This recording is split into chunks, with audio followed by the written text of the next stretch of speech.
What's up YouTube, I'm Max, and this is my affirmation video from a book I've been copying called Poverty to Power by James Allen.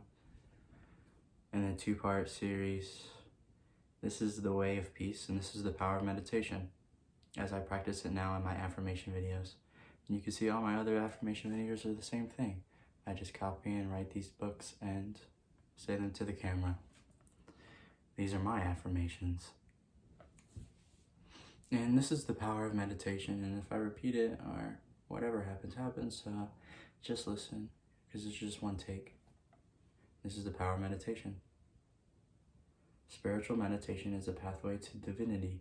It is the mystic ladder that reaches from the earth to heaven, from error to truth, from pain to peace.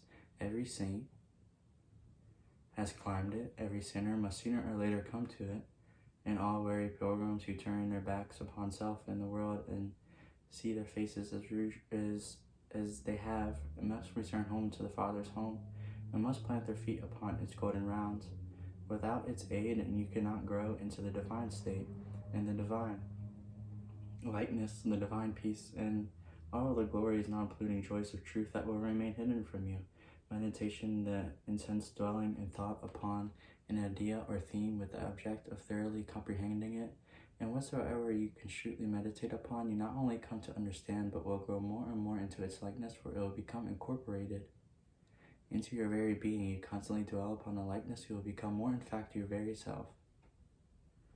If therefore you constantly dwell on that which is selfish or debasing, you will ultimately become selfish and debased. If you ceaselessly think about the things that are pure and unselfish, you will surely become pure and unselfish.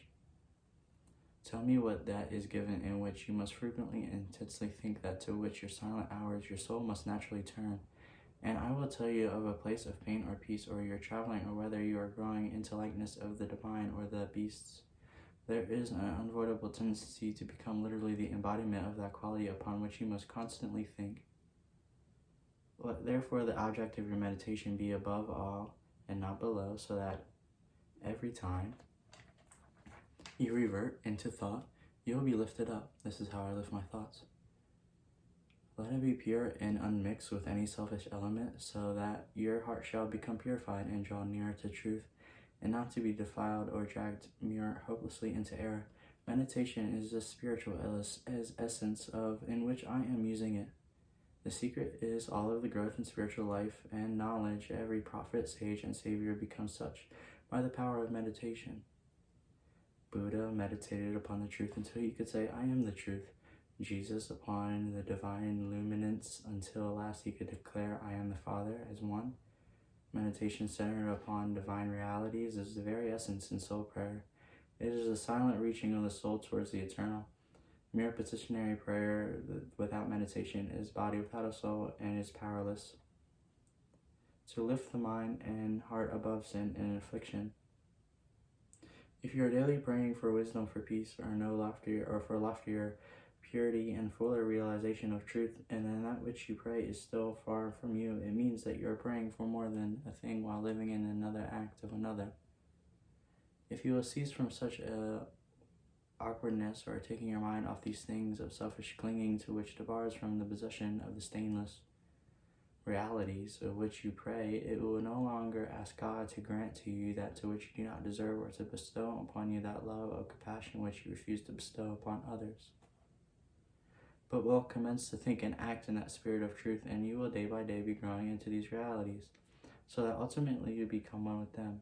If you would secure any worldly advantage, you must be willing to work vigorously for it, and you will be foolishly indeed if you were to wait with folded hands, expecting it to come to you for mere asking. Do not then vainly imagine that you can obtain the heavenly possessions without making any effort. Only then can you commence to work earnestly, and through the knowledge and the kingdom of trust, you will be allowed to partake in the bread of life. And when you have to be patient by uncomplaining effort, earned by spiritual wages for which you ask, they will not be withheld from you.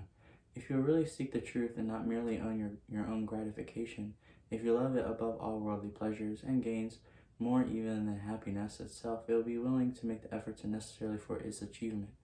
If you would be free from sin and sorrow, if you would taste all of that spotless purity for which you sigh and pray, it would realize the wisdom of knowledge and would enter into the profession of a profound, abiding peace.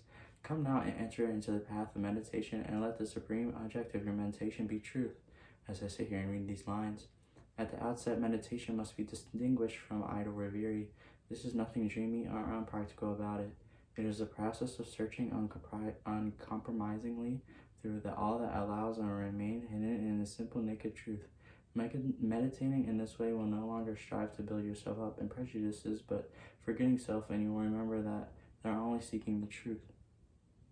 And so you will remove one by one the errors that you have built yourself around in the past, and you will patiently wait for the revelation of truth that will come to you when all your errors have sufficiently been removed.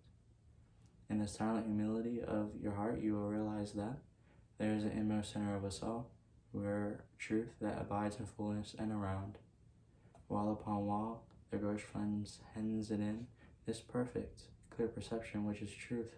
A baffling and perverted caramel mesh binds it and makes all error, and to know rather consists on opening out a way whence the imprisoned splendor may escape, than in effecting entry for light supposed to be without. Select some portion of the day in which to meditate and to keep sacred to your purpose. The best time is the very early morning, when the spirit is reposed and is upon everything. All natural conditions will then be in your favor. The passions after that long bodily fast of the night will be subdued. The excitement and worries of the previous day will have been swept away, and the mind, strong yet restful, will be receptive to the spiritual instruction. Indeed, one of the first efforts you will be called upon is to make upon the shake-off of lethargy and indolence, and you will refuse, you will be able to have its advance. For the demands of the spirit are imperative. To spiritually be awakened is also to mentally and physically be awakened.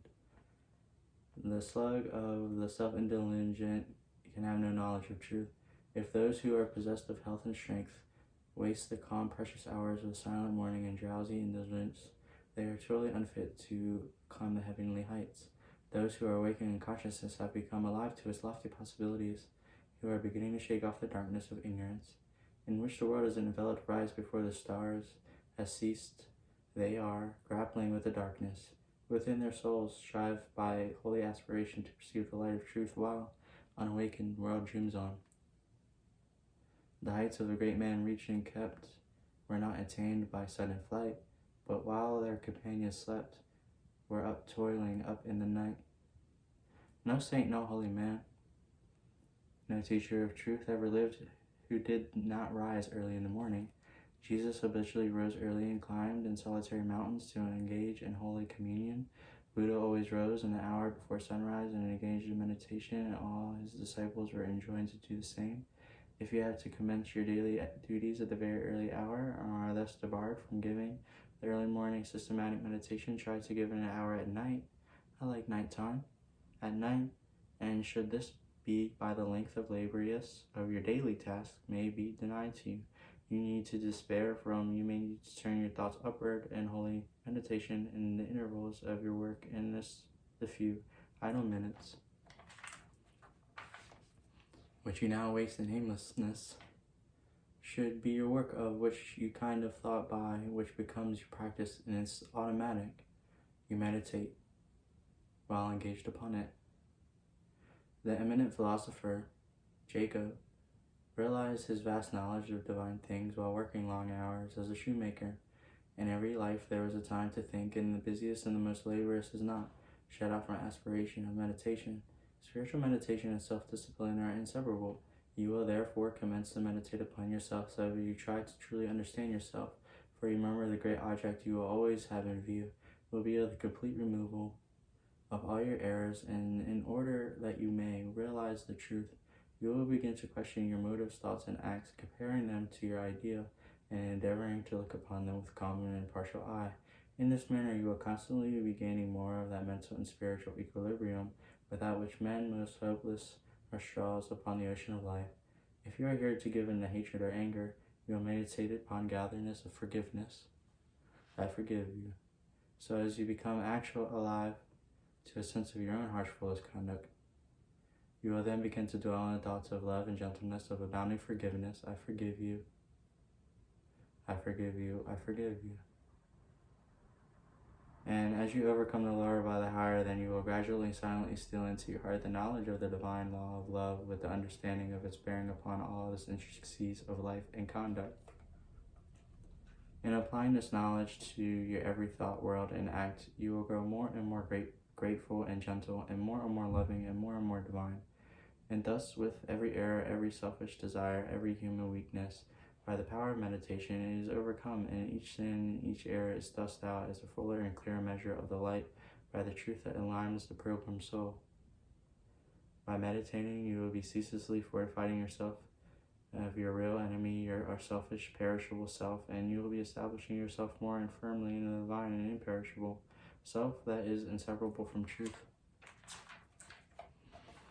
The direct outcome of your meditations will be a calm spiritual strength that will be at your stay and resting place in the struggle of life. Great is the overcoming power of holy thought, and the strength of the knowledge gained here in the silent meditation will enrich your soul in saving remembrance of the hour of strife or sorrow or of temptation. As by the power of meditation you will grow in the wisdom, you will be able to relinquish more and more your selfish desires, which will be fickle and permanent and productive of sorrow and pain, and will take your stand with increasing steadfastness and trust upon the unchangeable principles, and will realize heavenly rest. The use of meditation is the acquisition of knowledge of the eternal principles, and the power which results from meditation is the ability to rest upon the truth of these principles, and so become with the eternal. The end of meditation is therefore direct knowledge of truth, God, and the realization of divine profound peace. Let your meditations take their rise from the eternal ground that you now occupy. Remember that to grow in truth by steady perseverance, do not be as those who consider themselves religious. I'm not religious. I just read a lot of books.